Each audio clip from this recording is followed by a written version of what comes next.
discussing about autobiography, we'll now discuss about biography. Now, what does biography mean? When we say biography, it pertains to a detailed account or description of the highlights of someone's life. In other words, it's a writing about your personal life, but it is written not by you, but the other person. It entails basic facts such as childhood, education, career, relationships, family, legacy, and death. It is written mostly in chronological order. Unlike a resume or profile, a biography provides a life story of a subject, highlighting different aspects of his or her life. A person who writes biographies is called as biographer.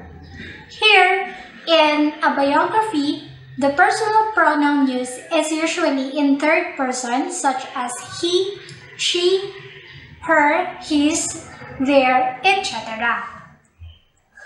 There are 7 famous examples of biographies. As masterclass.com written, we have No Ordinary Time, Franklin and Eleanor Roosevelt, The Home Front in World War II by Doris Kearns Goodwin. Number 2, we have Alexander Hamilton by Ron Chernow. We have Churchill, A Life by Martin Gilbert. Number 4, Her Own Woman, The Life of Mary Wollstonecraft by Diane Jacobs.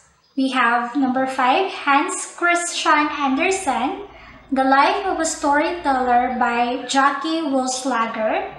Number 6, The Power Broker by Robert Caro. And number 7, we have Steve Jobs by Walter Isaacson. So those are some of the famous examples of biographies that you may read. Now, how will you write a biography? So here are some of the tips that may help you. This was taken in wikihow.com. Number 1, ask the subject for permission to write the biography. Before you dive into your research, make sure you get the okay from the subject to write their biography. Ask them if they are willing to be the subject. Getting their permission will make writing the biography much easier and ensure they are open with information about their life.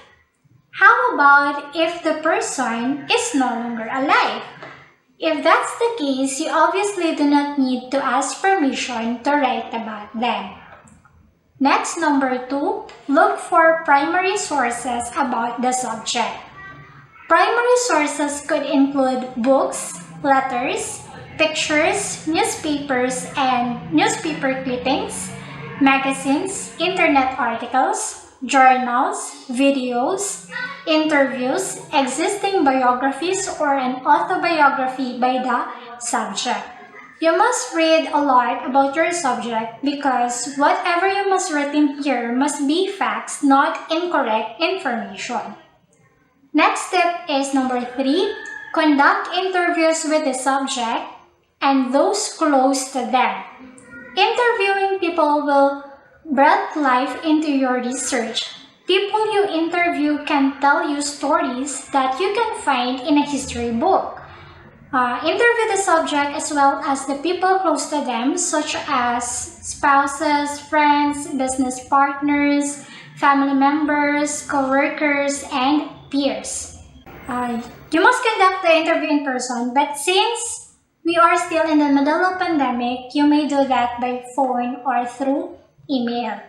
Next, number 4, visit locations that are important to the subject. To get a feel for the subject's history, spend time in locations and areas that are meaningful or important to the subject. This could be the subject's childhood home or neighborhood. You could also visit the subject's workplace and regular hangout spots.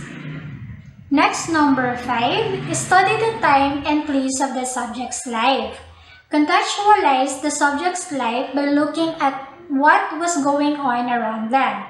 Consider the time period they grew up in as well, as the history of the places where they live. Do research on the economics, politics, and culture of their time period. Look at the news events happening in the place where they live or work. Next, number 6, go for chronological structure. Start chronologically from the subject's birth to their death or later life. Use the timeline of the person's life to structure the biography. Start with birth and childhood, then go into young adulthood and adulthood. If the person is still alive, include information on their later life. If they are no longer alive, include information on their death. Here's a short example of a biography. William Shakespeare was an English poet, playwright, and actor. He was born in April 1564 in Stratford-upon-Avon. His father was a successful local businessman, and his mother was the daughter of a landowner. Shakespeare married Anne Hathaway at the age of 18. They had 3 children, Susanna, and twins Hamlet and Judith. Shakespeare is widely regarded as the greatest artist in the English language and the world preeminent dramatist. He is often called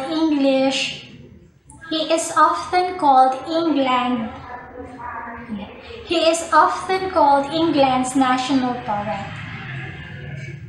He wrote about 38 plays, 154 sonnets, 2 long narrative poems, and few other verses. His plays have been translated into every major living language. Some of the famous literary pieces he wrote were Macbeth, Hamlet, King Lear, and Romeo and Juliet. Shakespeare died on April 23, 1616 at the age of 52. So as you can see, this biography is a shorter version or a short one, but I advise if you are going to write a biography, make it longer so that you can have a lot of details for your subject. So I hope this video of mine will help you on how you're going to write a biography. So that's the end of our discussion for today. Thank you!